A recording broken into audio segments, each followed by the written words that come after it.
অতীত আর ভবিষ্যৎ দুটোই অদ্ভুত। অতীত ফিরে পাবে না, আর ভবিষ্যৎ জানতে পারবে না। অথচ মানুষ অতীত নিয়ে কষ্ট পায়, ভবিষ্যৎ নিয়ে চিন্তা করে, আর বর্তমানে হাসি খুশি থাকতে ভুলে যায়। শুধু সামনে এগিয়ে যাও, কে কি বলছে তাতে কান দিও না। নিজের ভালোর জন্য যা করতে হয় করতে থাকো। শূন্য থেকে জীবন শুরু, শূন্য দিয়েই শেষ। মৃত্যু দিয়েই মিলবে হিসাব, থাকবে না ভাগশেষ। ফিরবো সবাই সময় হলে, আজ কিংবা কাল।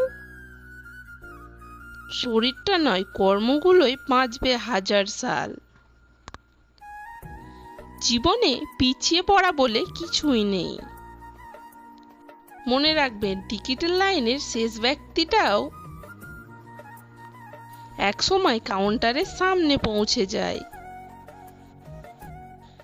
মানুষ হয়েও আজ মানুষকেই বেশি ভয় পায়,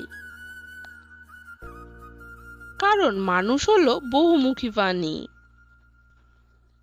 এরা নিজেদের স্বার্থে বিভিন্ন রূপ বদলাতে পারে। জীবনের একটা গল্প লিখতে বসেছিলাম, দুঃখের কাহিনী লিখতে বড্ড ক্লান্ত হয়ে গেলাম। যখনই সুখের কাহিনী লিখব, ঠিক তখনই কলমের কালি শেষ হয়ে গেল। হায় রে জীবন!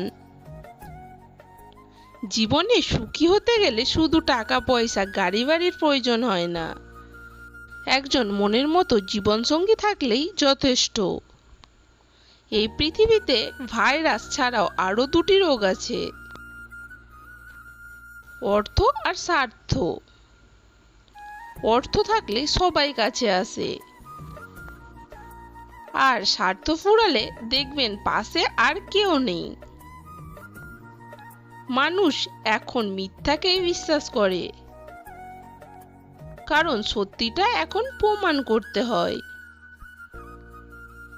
জীবন থেকে একটা জিনিস শিখলাম, চাইলেই পর হওয়া যায়, কিন্তু সবার আপন হওয়া যায় না। যদি ভিডিওটি ভালো লাগে, লাইক, কমেন্ট, শেয়ার এবং চ্যানেলটি সাবস্ক্রাইব করে দেবেন।